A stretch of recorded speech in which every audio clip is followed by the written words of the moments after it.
Hey everybody, it's Safi and Marco, Dish Out on Movies, the only movie review show on YouTube to review movies in terms of food. It's just Marco here once again, and I am here for a kind of unexpected review for Capote versus the Swans.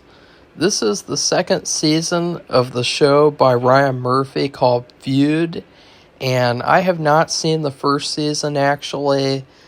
Back when it came out. I think it was before I even started doing this channel. So I just didn't have any desire to watch really much of anything. Honestly, I hardly watched any movies or any shows except for the ones that I really liked watching over and over. So I have not seen that one yet. I've heard it was pretty good.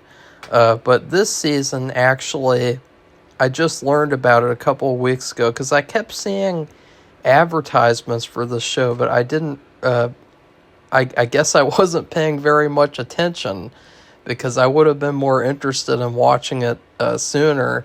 And also I will say that I would have had this review earlier today, even earlier than now. But the problem was last night, the first episode. It started at 10 o'clock, and it went all the way until 11:20. And I watched that full episode last night, but the second episode, they said, was going from 11:20 all the way until midnight, 20 minutes past midnight. And I thought, there's no way in hell I'm staying up that late to watch the second episode. I was so not prepared for that. I didn't even know it would be 2 episodes as well. So, every week from here on out, there's only 1 episode, thankfully. And so the review will come out a lot sooner. So anyways, the basic story, or I guess we should go through episode by episode. The first episode is all about setting up the story, setting up these players. You have Truman Capote. He's a really, really good writer. And he is close friends with these New York socialite women. And, he learns all about their personal lives and the scandals that happen with them and the dirty laundry. And, he learns all about that stuff. And then what he does is he puts it all into he puts it in an article in the first episode, and I guess he was planning on making it into a book that he never finished. And the first episode, for the most part, is dealing with him and his favorite swan, because he calls them the Swans, because they're very graceful and, everything like swans. And so he has this kind of, I think it's kind of cool. I think it's too bad that, he didn't make it more fictionalized, and he didn't, because I think that a group of people called the Swans, that kind of makes them sound cool. I would like to read, a book about, a group of, rich, powerful women called the Swans or something. He really could have done a lot more with that to make it less, personal, because when you make things so personal, it kind of goes against what you originally want to do, unless you're, telling a true story, and everyone knows you're telling a true story. If you're telling something that's fictional and you're making it so personalized, it kind of creates the opposite reaction that you want to have happen, because it just kind of makes you seem desperate and weird and stuff. And so I think at this point in his life, he must have been getting, because the biggest flaw of the first episode, the one biggest flaw, because I think the first episode was pretty good. It was very much focused on Babe and Truman. But the biggest flaw was the fact that I did not understand Truman's motivations. And I guess they didn't want you to understand, because in the second episode, they give you a couple of more hints about what his motivations really are. And I will talk about that when we get to episode 2. But, that was my one biggest flaw, was that, like, in the first episode, it's just like all of a sudden at the end of the episode, this guy that he's dating, he tells him, why don't you write about these women? You know all about them. Why don't you write about them? And he's like, oh, yeah, that sounds like a good idea. I'm not going to do a Capote impression anymore, probably. But that's how he decides to do it. And I thought, like, he needs a much better motivation than that, because the way that they described what he wrote, it sounds like what he wrote was very, very, like, just personal and just inflammatory and just, like, I don't know what he was thinking there, thinking that he could write that and then he could still be their best friend and he could still, like, go to all these dinners with them and act like nothing happened. Like, he basically, like, infiltrated them and then, stole all of their secrets and then just threw them out to the public so that, he could, I don't know. Like, that's the thing. I don't know what his motivation was. Like, it's really unclear to me, because, like, why would you want to mess that up? Why would you want to mess up that deal and that situation?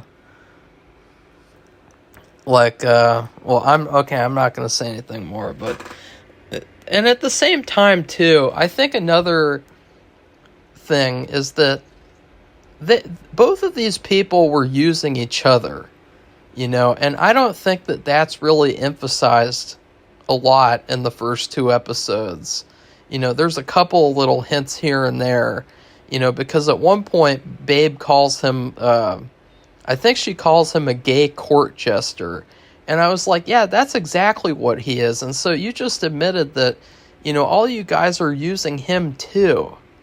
So, he's using them, I guess, to get stories so that he can write about things and he can, get popular and get more fame and money. And then they're using him as a glorified court jester. And so there is an exchange there. It's not like he just, it was all about him infiltrating them and using them. It's like, no, they're using each other. So, like, at one point, too, she even calls him her second husband. Because I'll tell you more about her, is that Babe is actually a really interesting character, because she got in an accident and they had to do facial reconstruction surgery. And somehow she went from being really ugly to really beautiful with the help of that surgery. And that's such, like, a cool backstory, too. Like, that's a really cool backstory for a character. But the problem is her husband, who is Bill Paisley, he's a huge jackass. He's the typical husband character in these old movies and shows where, he doesn't really care about his wife. He just kind of has his family as, like, window dressing. He just works all the time and everything. He's the typical, and he has affairs too. And so the big story in the first episode, what it all starts off with is she has Truman come over to talk about what happened. And by the way, she is played by Naomi Watts. And I will say that everyone in this show does a really good job at acting. I really loved all the performances, especially Truman Capote. I mean, the guy playing him, he did a really amazing job. I mean, really, really amazing. And it's funny, because after seeing that Capote movie with Philip Seymour Hoffman, I didn't really think that anyone else could do as good of a job as he did, obviously, because didn't he win an Oscar? Or didn't he at least get nominated? Whatever. The Oscars aren't relevant anymore anyways. But the guy playing him in this show, he definitely deserves some awards attention, because he just nails it. I mean, He gives an incredible performance as this person. But where was I? Okay, I remember now. So Bill was having an affair with this woman, and she wanted to have one last time with him before she left the city or something. And she came to his house or his apartment, whatever. I think it was an apartment. And they had sex. And then his wife walked in at the end. And the big thing was that this woman purposefully waited to have her period on the certain day, or it's really strange. It's a really weird story. Or she purposefully waited till her period day so that she could have sex with the husband, so that then there's pools of blood all over the bed and blood all over the floor, so that the wife can come home and see that, like, why is there this blood everywhere? And she'll know that he was having an affair. And she actually walked in and saw that at the end. And ooh, God, that was so gross. Ooh. So that was like the big story that they shared this episode. You know, that was the big dirty secret. And then also, Truman goes on this little getaway at this island with her and her husband, as well as, guess who, guys? Jennifer Jones, when she was with David Selznick after he stole her away from her husband, and then the husband never recovered from it. They're all having a party together on the island, and then this is where Truman Capote tells a story. And this was probably my favorite part of the first episode.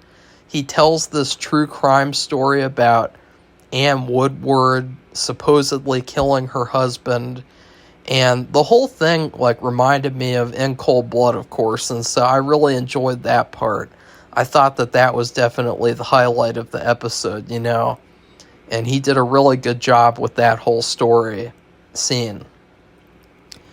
And so, yeah, it's just setting all this stuff up and setting up, like, what his life was like with all these people and how, he really had a good ride going there.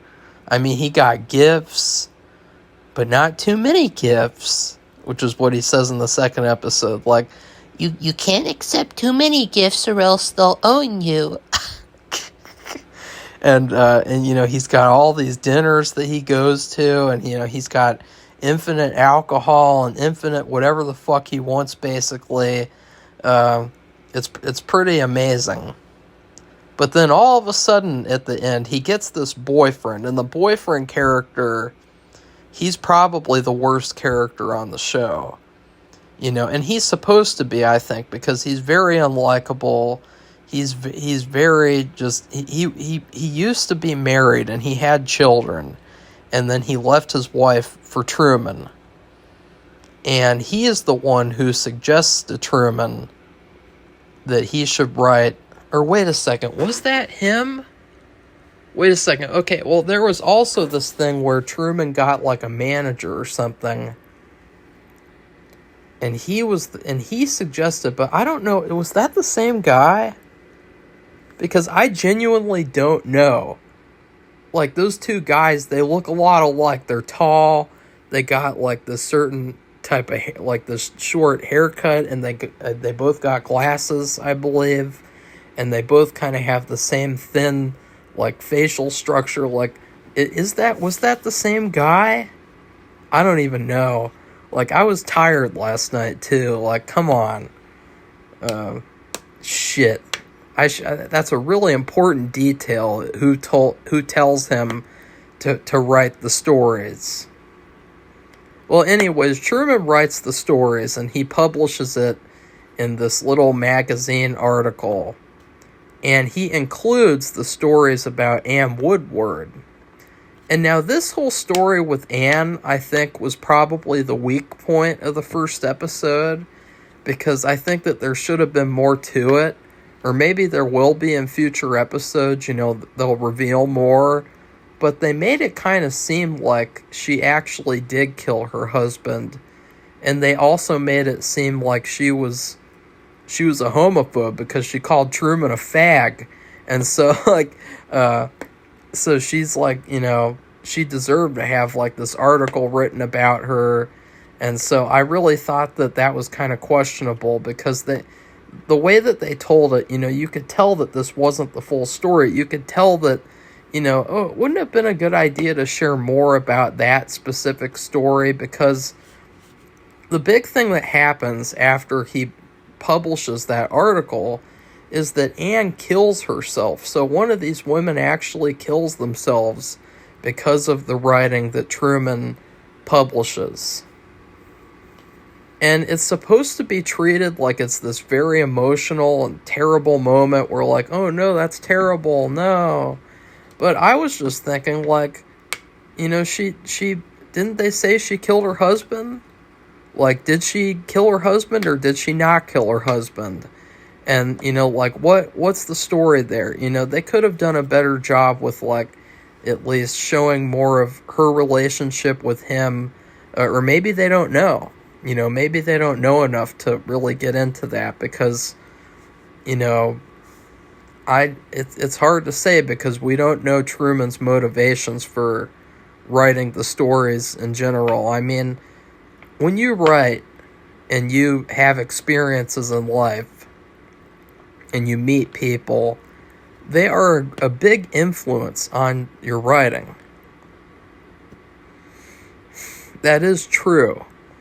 But the way that because they didn't really share, like, the full writing that he wrote, like, they didn't really go through it, because the way they made it sound like it was very much like a gossip article or something, and it was very nasty and mean and brutal and rude, basically like Breakfast at Tiffany's on steroids.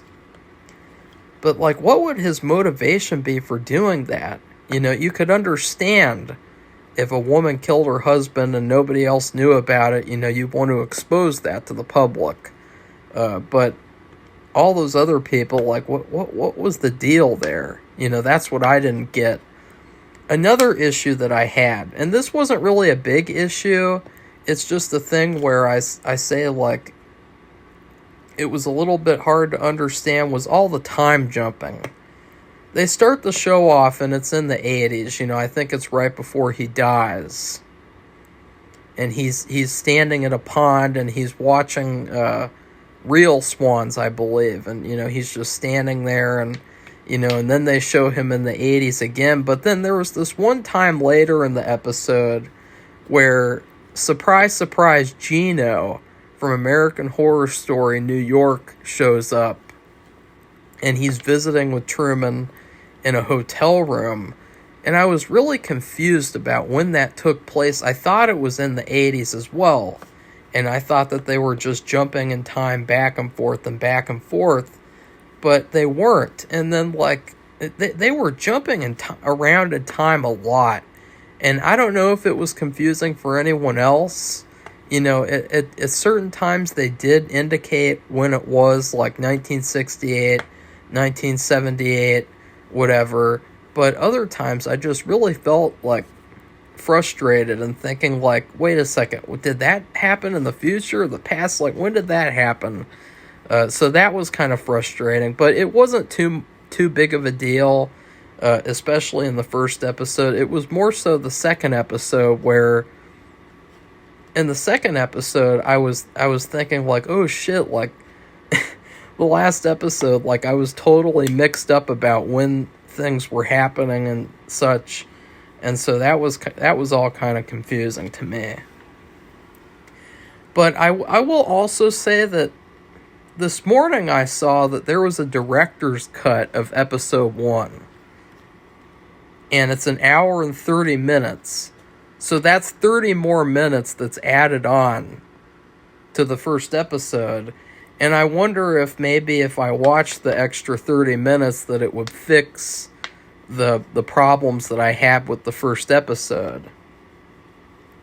I'm not really in the mood to watch it, but if someone else watched it, can you tell me if my criticisms were were vindicated in the first episode's director's cut, because if I knew there was going to be a director's cut, I might have even just watched both episodes today so that I could actually watch the director's cut, but I did not know that there would be.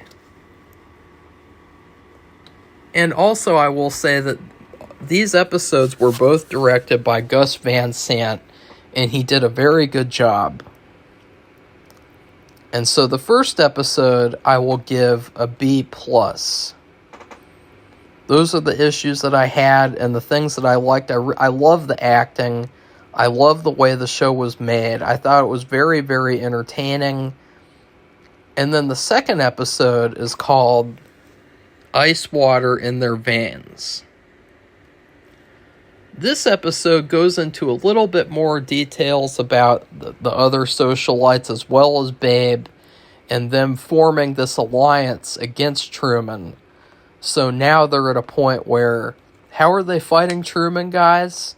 They are not talking to him. They are not inviting him to dinners anymore. They're not going to accept his notes. They're not going to accept his gifts. They're not going to accept anything from him. And I just thought, like, this whole thing is kind of funny and childish, like this whole deal here of, like, it's just kind of funny, like, because you think about, when you think of a feud, you think about two people with guns walking up to each other, wanting to kill each other. You don't think about, like, a group of powerful rich women who are like, no, we're not going to accept this necklace. We're not going to accept the phone call. No. Fuck you, Truman. No. And so one of the socialites, though, played by Chloe Sevigny, she is not really in the belief that Truman is, like, as bad as they say he is, because they have all realized that of how terrible of a person he really is, except for her. And so she goes out with him to lunch one time, and then they actually, like, send someone to spy on her, which was really queer. And and just, that's another thing too, is that, like, the way that they behaved in this show, it reminds me of, like, high school. Like, that's the other thing that's kind of queer, is that when you look at the lives of these rich women, they're basically like overgrown high school mean girls. And Truman Capote is like their little court jester, and like they're really like acting like they're all in high school together, and you can only sit at the table with these people, and you have to dress a certain way. It's really, really queer. And so I really kind of, on one hand, I kind of don't care that Truman wrote about them. Like, they haven't, because that's another thing, is we haven't really learned about the stories of the other women. He introduced a couple of them really, really quickly in the first episode, which was kind of giving me motion sickness. I was like, oh shit, I'm going to have to slow this video down so that I can actually understand, like, who's that. But we haven't really learned much more dirty laundry about any of the other ones. In fact, they made it seem like in the article that the main focus was Babe. Because especially Chloe Sevigny, she doesn't even seem like she actually cares very much that Truman wrote about her. She thinks that, like, it's his reflex or something. Or was that her that said that? No, it wasn't. But she empathizes a lot more with why he chose to wrote about her and the rest of the women. Another thing is the fact that in the second episode, it's kind of a Thanksgiving episode, and I was thinking, this show probably should have been released last year on Thanksgiving, because it would have been perfect. I mean, this was very much a Thanksgiving episode. And what happens is Capote is not invited to Thanksgiving with any of these women. He's not going to be with Chloe Sevigny on Thanksgiving. He is not going to be allowed to enjoy their food. he's not going to be allowed to be at their party. And at the same time, his boyfriend, he wanted to spend Thanksgiving with his family. And Truman forces him into spending it with him and these other women. And this was one thing that I had trouble with in the second episode, was that I didn't understand the main woman whom Truman was invited by. You know, the woman who welcomes him into the house, because it seems like she's the head of the house in Florida, I guess. They went to Florida for Thanksgiving, which is another, ew. I wouldn't want to do that for Thanksgiving for sure. Go to Florida. Ew. Ew. Ew. But anyways, the boyfriend is really not happy. And in fact, he is also an abusive boyfriend. He regularly hits Truman. And at this Thanksgiving dinner, they have a really, really entertaining, like, Thanksgiving dinner scene where the boyfriend is just completely ruining Thanksgiving. But before he fully ruins it, there is also this really great sequence, which is probably the highlight of the second episode, where Truman goes to get another drink, and the bartender has to go get more alcohol because he has already finished off an entire bottle of vodka. And yes, he does end up dying of, like, liver disease in the future, you know, if you're wondering. These characters in these movies or shows who drink, like, infinite alcohol, you know what happens to them. But he's sitting at the bar all by himself, and suddenly Jessica Lange appears.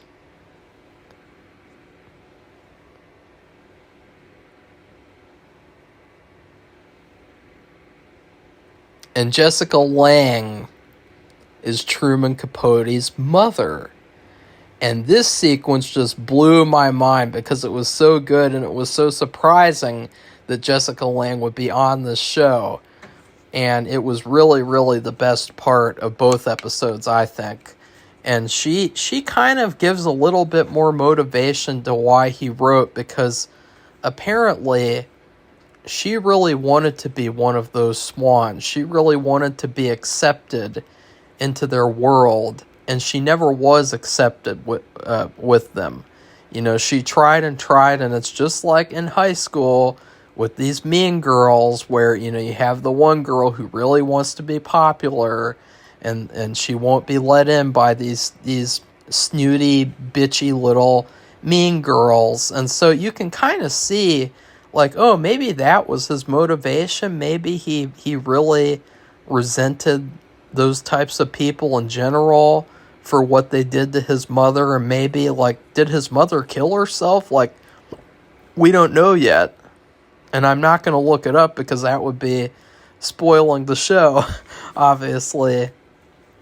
So that whole sequence was very good.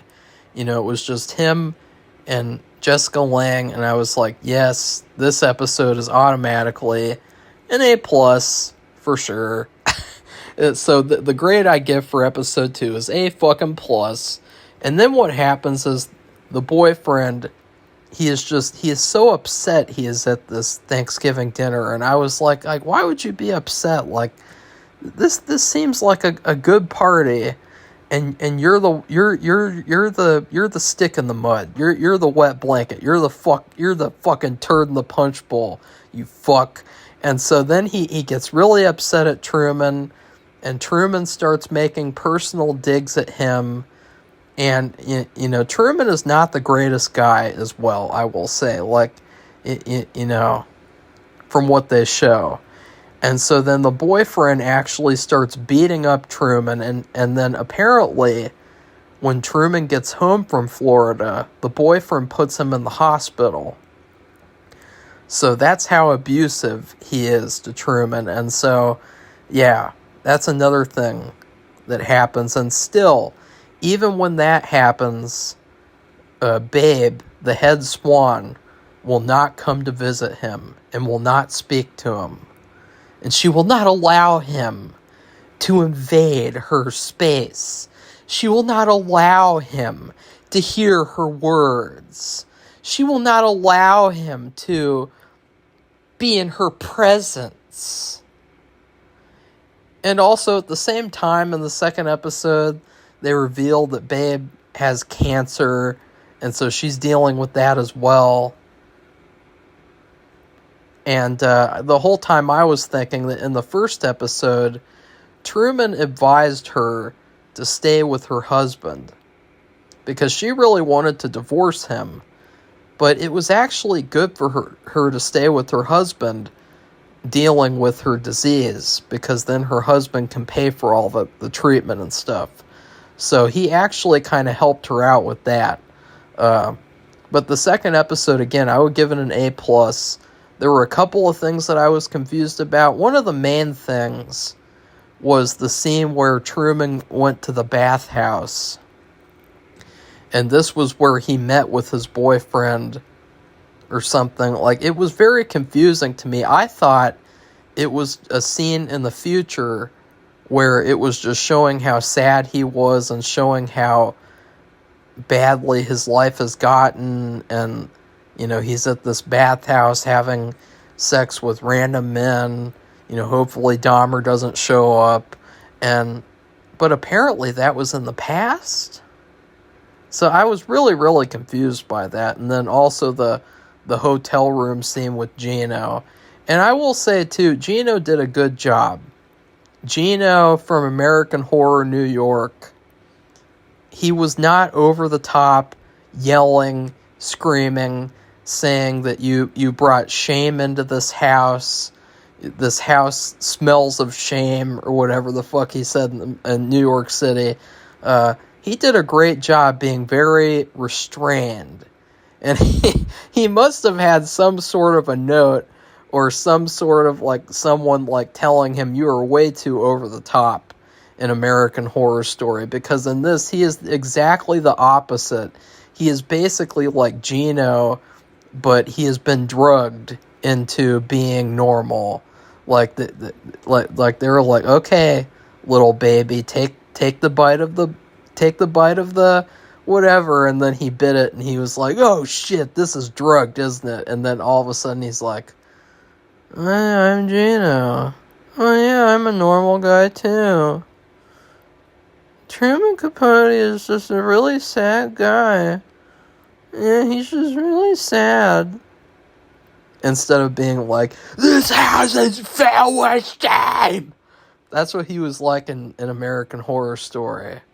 And in this, he's like, why won't you just talk to him? He's just a normal guy. So it was really funny to see him with that. And I'm trying to think if there's anything else to mention. Because there is nothing else about Ann Woodward in the second episode. And I'm really hoping that in future episodes, the two main things, or the three main things that I want to know more about. I want to know more about Ann Woodward. And if she was really how Truman described her, or was she really another victim of his writing? Number two, I want to know more about these women's dirty secrets and their dirty laundry. Because so far, the only thing that I have is the Ann Woodward story and then the period blood sex story. And number three, I want to know what Truman's motivation is. Because that's kind of a big deal, like that we're 2 episodes into an 8-episode show. And we still don't know what Truman's like real motivation is. So anyways, and in fact, you could also say in a weird way, it kind of mirrors Breakfast at Tiffany's, when the boyfriend was getting to know Audrey Hepburn's character. I can't even remember her character's name anymore. And then he decides to write about her, and then of course it gets him in trouble. And so, did he write that after he wrote this? I'm going to look it up really quickly because that would be kind of interesting because that would show you, like, that he meant that to be... No, he wrote it way before. Well, that's pretty weird. Well, that's pretty hilarious. He wrote that, and then he ended up actually doing the same type of thing a couple of years later. And in fact, Audrey Hepburn's character is a lot like the Swans, except I will say that at least Audrey Hepburn's character is honest with herself. You know, these women, they're very delusional. They're very much like high school mean girls. At least Audrey Hepburn's character was like, I'm a wild woman. I don't want to be tied down to no man. I just want to do what I want to do, and I want to be free and independent by, you know, just being reliant on all the men in the city to pay for everything for me. You know, like, at least her character was honest. So anyways, please like this video and comment, and I'd love to hear more from people about what they thought and anything that they have to offer, because it's a very interesting story so far, and this is the first time that I'm learning about it. So obviously I'm probably not going to get everything 100% correctly, and, you know, making all these assumptions and things. And then please also subscribe to our channel if you'd like to see more honest reviews of this season. Goodbye, everybody. See you soon.